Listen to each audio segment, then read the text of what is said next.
والصلاة والسلام على أشرف الأنبياء والمرسلين وعلى آله وأصحابه ومن تبعهم بإحسان إلى يوم الدين. أما بعد فأعوذ بالله من الشيطان الرجيم. بسم الله الرحمن الرحيم.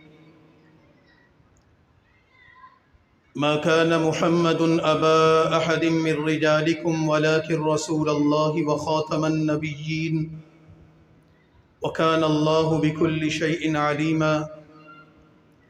وقال النبي صلى الله عليه وسلم: أنا خاتم النبيين لا نبي بعدي. صدق الله العظيم وصدق رسوله النبي الكريم. إن الله وملائكته يصلون على النبي يا أيها الذين آمنوا صلوا عليه وسلموا تسليما. اللهم صل على سيدنا ومولانا محمد عبدك ورسولك وصل على المؤمنين والمؤمنات. آپ حضرات بھی ایک مرتبہ درود شریف پڑھ لیں.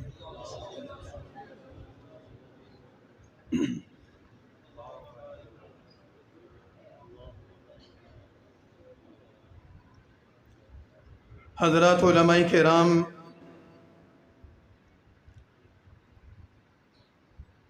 اکابرین جمعیت علماء اسلام، معززین علاقہ، نوجوان ساتھیوں،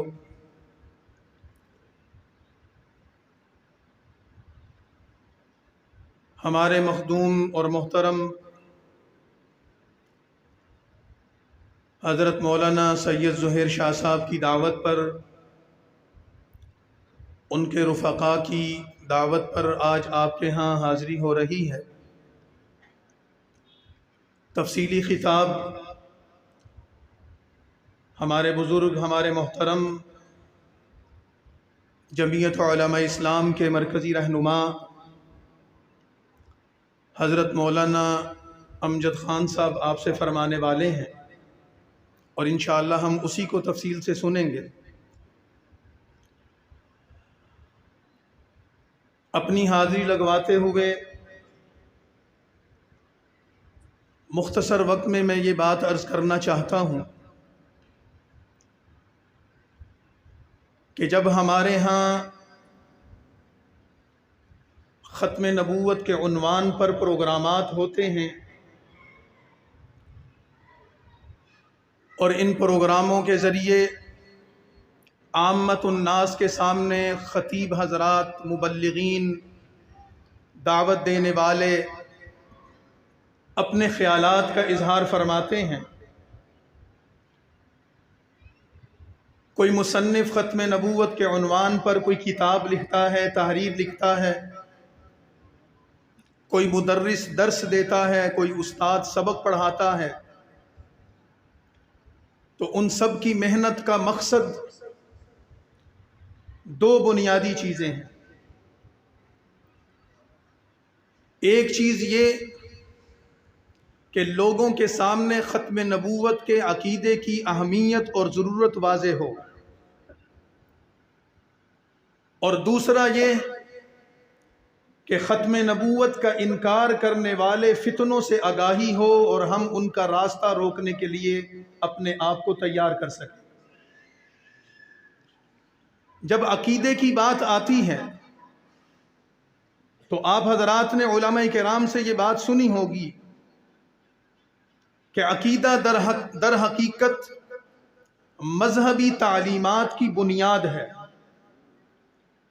یعنی ایک شخص یہ دعویٰ کرتا ہے کہ میں مسلمان ہوں، مجھے مسلمان کہا جائے، مجھے مسلمان شمار کیا جائے، تو اپنے آپ کو مسلمان کہنے والے شخص کو اپنے اسلام کو ثابت کرنے کے لیے کچھ بنیادی چیزوں کو ماننا ضروری ہے.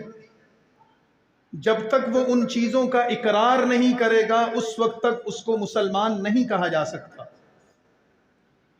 وہ چیزیں جن کا اقرار کرنا ضروری ہے، زبان سے اقرار کرے، لوگوں کے سامنے اس کا اظہار کرے، دل سے اس کی تصدیق کرے، ان میں سب سے پہلی چیز اللہ کی ذات پر ایمان ہے کہ وہ کہے کہ خدا وحدہ لا شریک ہے، اللہ کی ذات میں، اللہ کی صفات میں کوئی دوسرا شریک نہیں۔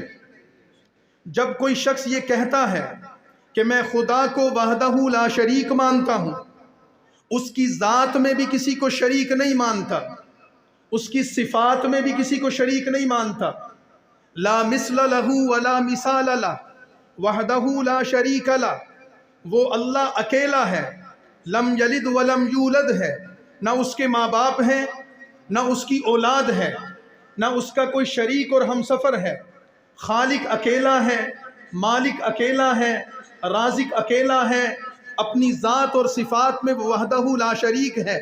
جب اس تصور کے ساتھ ہم اللہ کی ذات پر اپنے ایمان کا اظہار کرتے ہیں، دل سے تصدیق کرتے ہیں، زبان سے اقرار کرتے ہیں، تو پھر یہ کہا جاتا ہے کہ اس بندے کا اللہ کی ذات پر ویسا ہی ایمان ہے جیسے قرآن کہتا ہے، جیسے نبی کا فرمان کہتا ہے، جہاں اصحاب پیغمبر کی تعلیم موجود ہے، امت کا اس پر اجماع ہے، تو ہم کہتے ہیں کہ یہ صحیح العقیدہ مسلمان ہے، اس کو مسلمان کہا جائے۔ تو ایسا ہی اللہ پر ایمان ہے نا آپ کا۔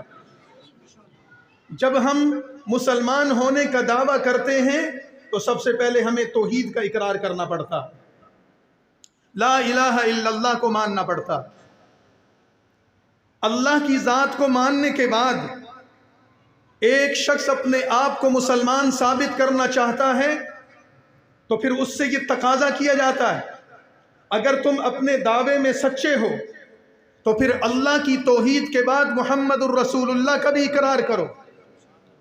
اسلام میں توحید کے عقیدے کے بعد سب سے بڑا، سب سے بنیادی اور سب سے ضروری عقیدہ وہ ختم نبوت کا عقیدہ ہے، اور ختم نبوت کے عقیدے کا مفہوم یہ نہیں ہے محمد الرسول اللہ کہہ کر ہم یہ کہیں کہ ہم رسول اللہ صلی اللہ علیہ وسلم کو اللہ کا نبی مانتے ہیں، یہ بات درست نہیں۔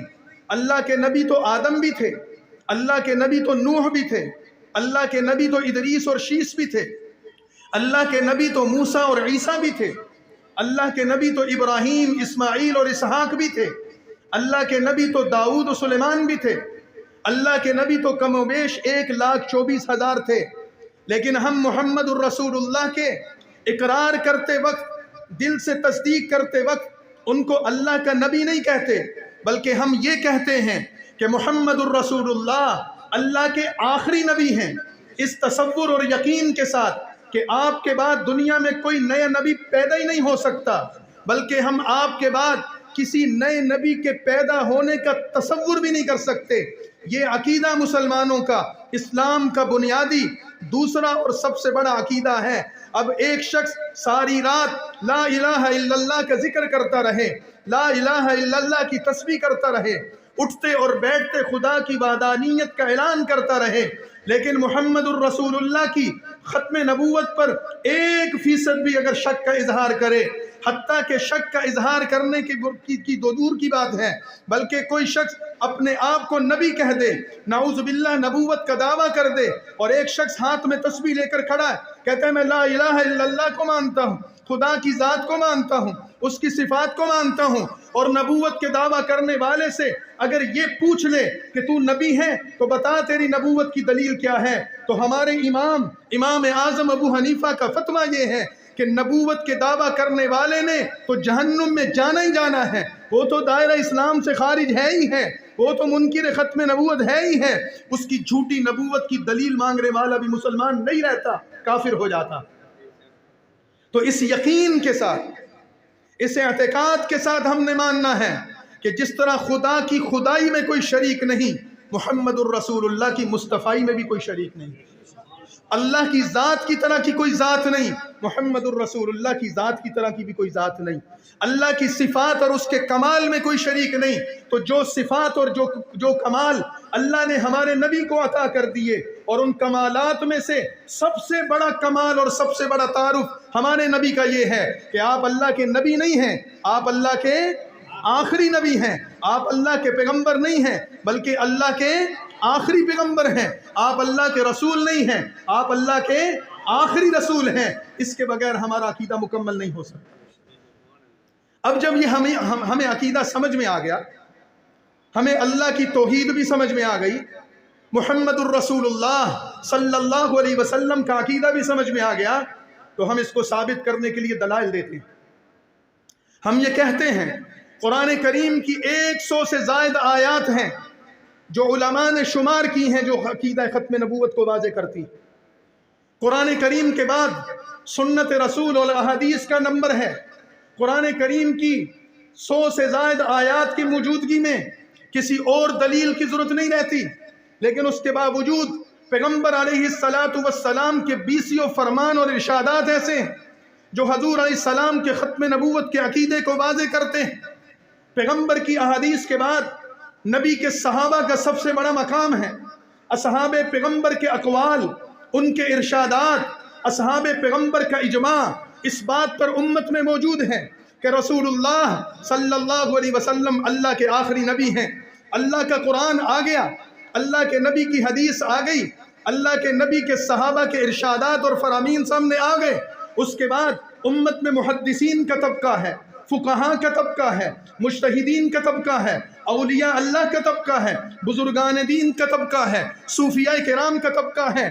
امت کے 1400 سال، 1450 سال کی تاریخ میں اصحاب پیغمبر سے لے کے آج مولانا امجد خان صاحب تک ہر عالم نے، ہر فقیہ نے، ہر محدث نے، ہر مفسر نے، ہر قرآن اور حدیث کی تشریح کرنے والے نے، جس نے قرآن و حدیث کو سمجھا، اصحاب پیغمبر کو سمجھا، اس نے ختم نبوت کی یہی تفسیر، یہی تعبیر، یہی تشریح ہمارے سامنے پیش کی ہے۔ قیامت آ سکتی ہے، حضور کے بعد کوئی نیا نبی پیدا نہیں ہو سکتا۔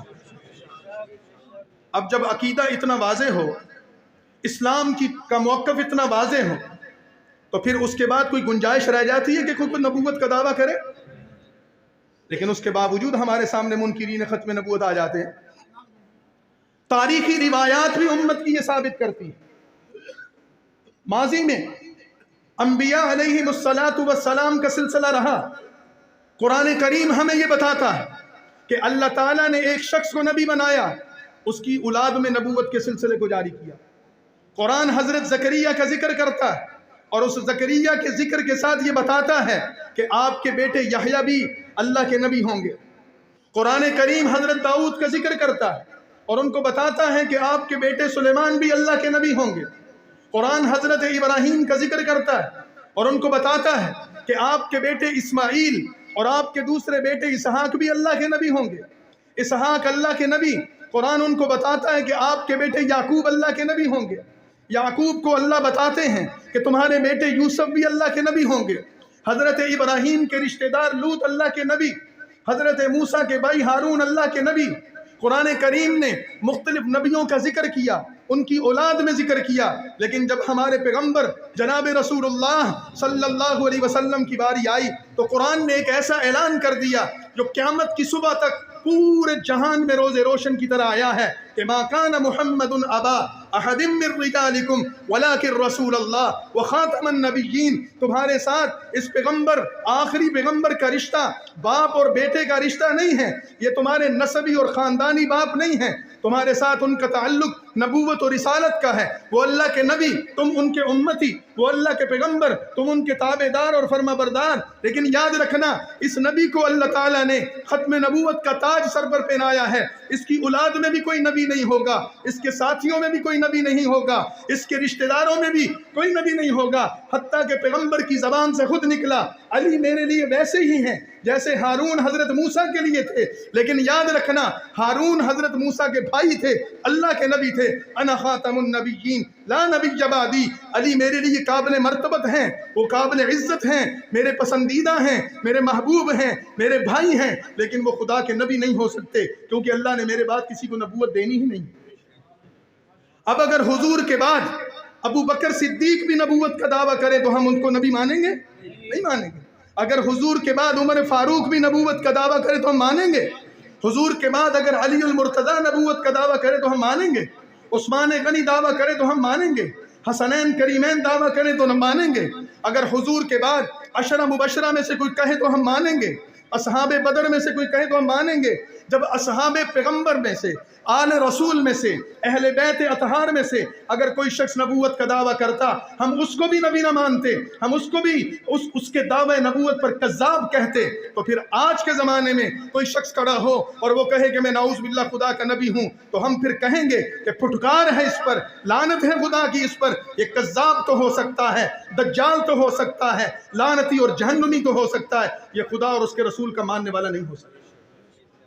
تو ان پروگراموں کے ذریعے ہم اپنا عقیدہ بنوانا چاہتے ہیں، اپنی نسل کو، اپنے بچوں کو، اپنی بچیوں کو اپنے دل و دماغ میں یہ بات اتارنا چاہتے ہیں کہ ایک مسلمان جیسے خدا کے علاوہ کسی کے سامنے سر نہیں جھکا سکتا، اسی طرح ایک مسلمان محمد الرسول اللہ کے علاوہ کسی کی نبوت کا توق اپنے گلے میں نہیں ڈال سکتا۔ ہم نے غلامی کرنی ہے تو رسول اللہ کی کرنی ہے، اس کے علاوہ کسی کی نہیں کرنی۔ میں اپنی بات کو سمیٹتا ہوں۔ جب یہ بات واضح ہو گئی تو پھر میرے بھائیوں، کوئی شخص ختم نبوت کے عمارت پر حملہ کرنا چاہے، ختم نبوت کے عقیدے کو خراب کرنا چاہے، مسلمانوں کے ایمان کو خراب کرنا چاہے، تو ہمارے خلاف اس کی کوشش ہونی چاہیے کہ نہیں ہونی چاہیے؟ جد و جہد ہونی چاہیے کہ نہیں ہونی چاہیے؟ اس کی وجہ کیا ہے؟ اس کی وجہ یہ ہے، قرآن ہمیں یہ بتاتا کہ رسول اللہ صلی اللہ علیہ وسلم سے پہلے جتنے نبی آئے تھے، ہر نبی آ کر پچھلے نبی کی تصدیق کرتا کہ مجھ سے پہلے جو نبی آیا تھا وہ سچا اور پاکیزہ تھا، اس کی تعلیمات سچی تھی، اور اس کے ساتھ ساتھ وہ نبی اپنے بعد والے آنے والے نبیوں کی تصدیق بھی کرتا، خوشخبری بھی دیتا۔ مجھ سے پہلے جو نبی گیا میں اس کی بھی تصدیق کرتا ہوں، مجھ سے بعد بھی ایک نبی آئے گا میں اس کی بھی تصدیق کرتا ہوں، مجھ سے پہلے بھی سچا تھا میرے بعد بھی سچا ہوگا، مجھ سے پہلے بھی حق پر تھا میرے بعد بھی حق پر تھا۔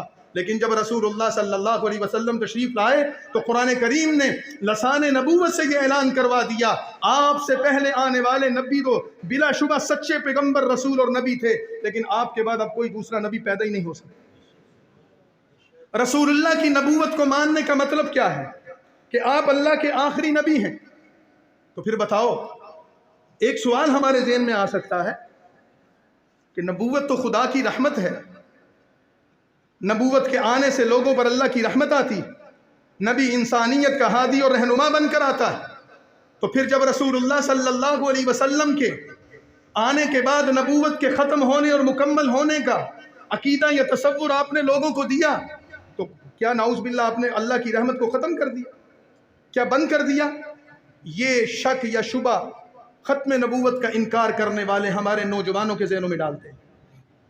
تو ہم ان کو بتاتے ہیں ایک فرق ہے پہلے آنے والے نبیوں میں اور آخری نبی میں، ایک فرق ہے، وہ فرق قرآن بتاتا، احادیث بتاتی، نبیوں کی سیرت اور ان کی زندگی بتاتی کہ پچھلے نبی جتنے آئے تھے ایک قوم کا نبی تھا، ایک قبیلے کا نبی تھا، ایک جماعت کا نبی تھا، ایک گاؤں، ایک بستی، ایک شہر، ایک ملک یا ریاست کا نبی تھا۔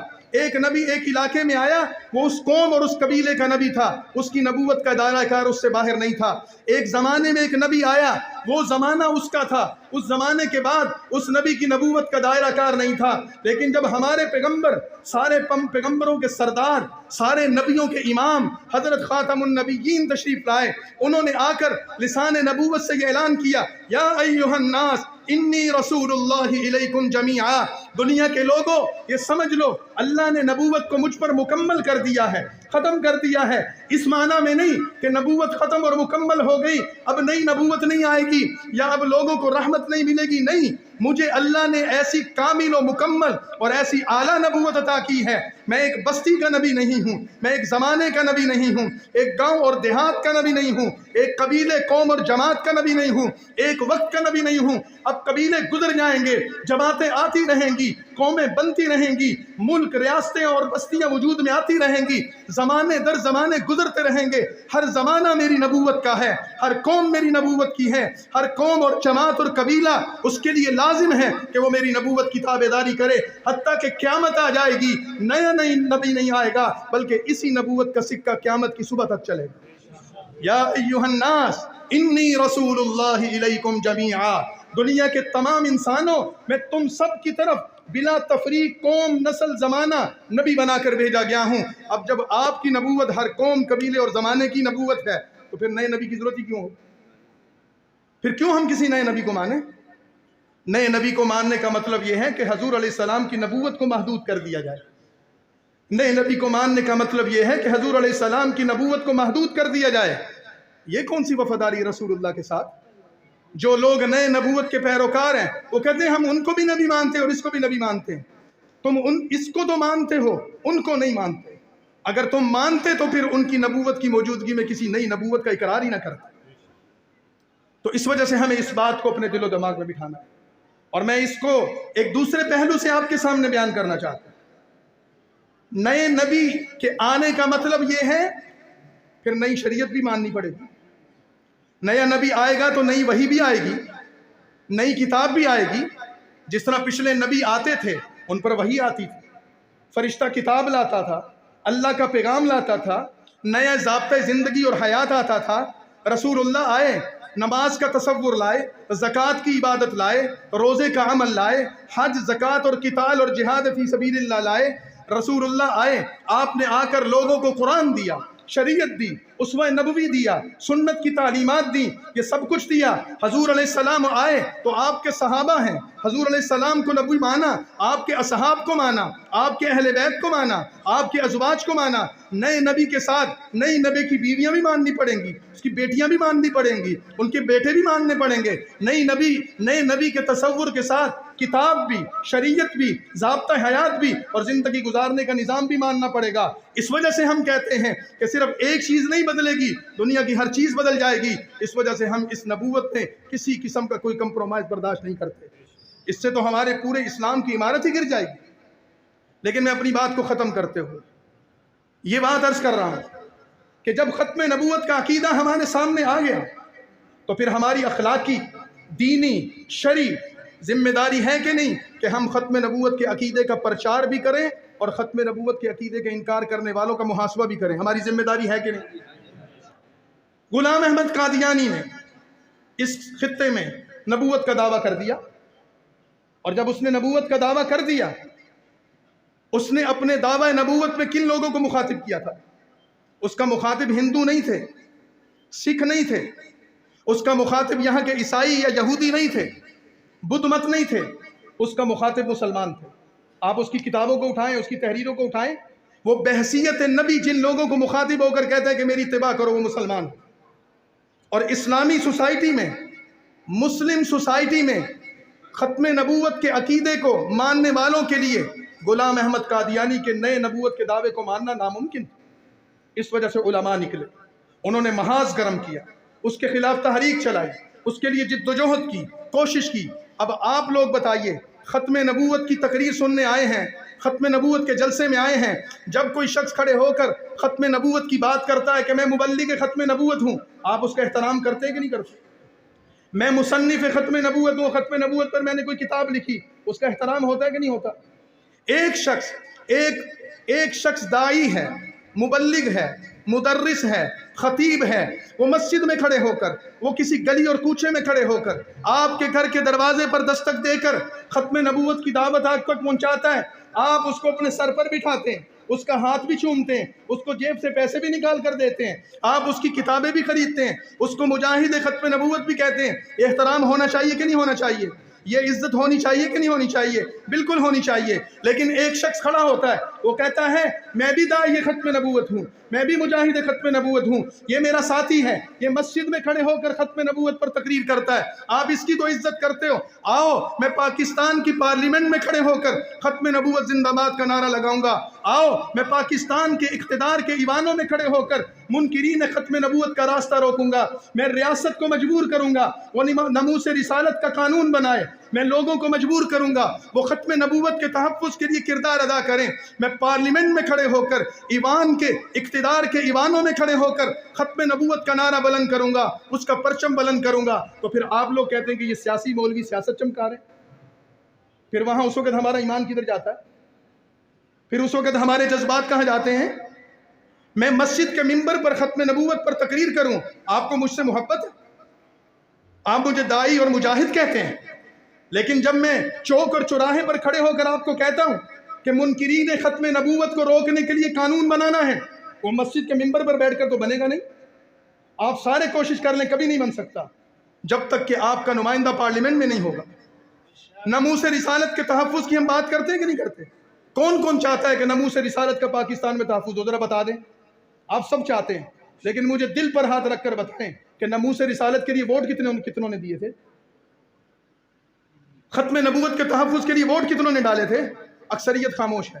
تو میرے بھائیوں میں آخری بات یہی عرض کر رہا ہوں، کب تک ہم یہ دوہرا معیار رکھیں گے؟ ہم مسجد میں آ کر ختم نبوت سے محبت کرنے والے بن جاتے ہیں، اور ووٹ کے دن ہم ان لوگوں کو جا کر ووٹ ڈالتے ہیں جو ختم نبوت پر ڈاکہ ڈالتے ہیں، جو قادیانیت کے ایجنٹ بنتے ہیں، جو یہودیوں کے ایجنٹ بنتے ہیں.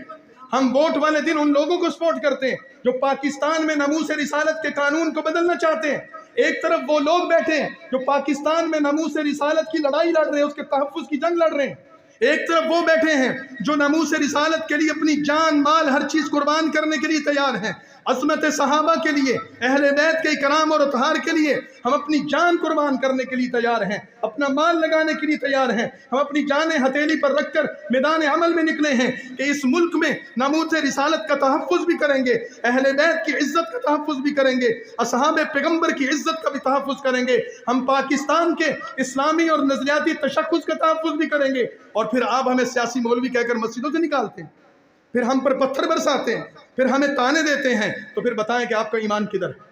تو لہٰذا مسلمانوں کو اس بات کو سمجھنا ہوگا کہ جو بات عقیدہ ختم نبوت کی اس مسجد میں کی جا رہی ہے وہ پاکستان کے پارلیمنٹ میں بھی ہونی چاہیے کہ نہیں ہونی چاہیے. تو اگر آپ یہاں پر کسی ایسے شخص کو، نعوذ باللہ، خدا نخواستہ معاف کیجئے گا، یہاں پر ایک ممبر پر کوئی ایسا شخص آ کر بیٹھے جو نعوذ باللہ ختم نبوت کا انکار کرے، آپ اس کو برداشت کریں گے؟ تو جب پارلیمنٹ میں ختم نبوت کا انکار کرنے والے آتے ہیں تو آپ کیسے ان کو برداشت کر لیتے ہیں؟ جب پارلیمنٹ میں ناموس رسالت کا قانون کے ختم کرنے کی بات کرتے ہیں پھر آپ ان کو کیسے اپنا نمائندہ بناتے ہیں؟ ایسی جماعتیں، ایسے لوگ، ایسی شخصیات، پھر آپ ان کا تعاقب کیوں نہیں کرتے؟ آپ ان کا محاسبہ کیوں نہیں کرتے؟ تو میں جمعیت علماء اسلام کا ایک رضاکار، ایک نمائندہ بن کر ہاتھ جوڑ کر آپ سے یہ درخواست کر رہا ہوں، اپنے دلوں پر دستک دیجیے، تنہائی میں جا کر بیٹھیے کہ آپ نے اس 75 سال میں اس ملک میں ان لوگوں کو ووٹ دیا، ان لوگوں کو سپورٹ کیا جنہوں نے ہماری نسلوں کو برباد کیا، ہمارے ملک کو برباد کیا. قادیانی اور یہودی دابیاں یہاں موجود ہیں، اس ملک پر انہوں نے قبضے کی کوشش کی، اس ملک کی پوسٹوں پر بیٹھ کر مقتدر طاقتوں کے ساتھ مل کر انہوں نے اس پاکستان کو، اس کے اندر سے اسلام کو مٹانے کی کوشش کی. جمعیت علماء اسلام، اس کے قائدین اور اس کے رہنما وہ لوگ ہیں جو پاکستان میں اسلام کی لڑائی لڑ رہے ہیں، ختم نبوت کے تحفظ کی جنگ لڑ رہے ہیں، ناموس رسالت کی لڑائی لڑ رہے ہیں.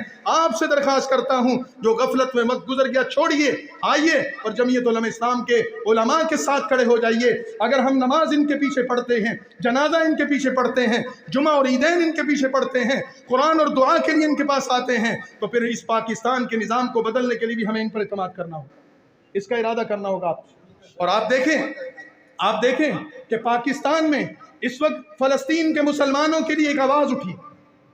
فلسطین کے مسلمانوں پر ہونے والا ظلم، فلسطین کے مسلمانوں پر ہونے والی بربریت کسی سے پوشیدہ نہیں ہے. آپ کے گھروں میں خبریں آتی ہیں، آپ کے موبائلوں پر ویڈیو چلتی ہیں، وہاں کے بچوں کو کاٹ دیا گیا، وہاں کے گھروں اور بستیوں کو مسمار کر دیا گیا.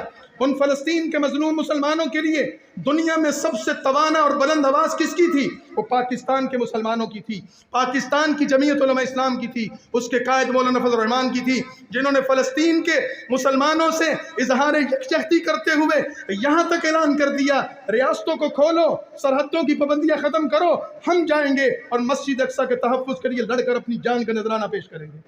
کون ہے اس جرأت اور بہادری سے بات کرنے والا؟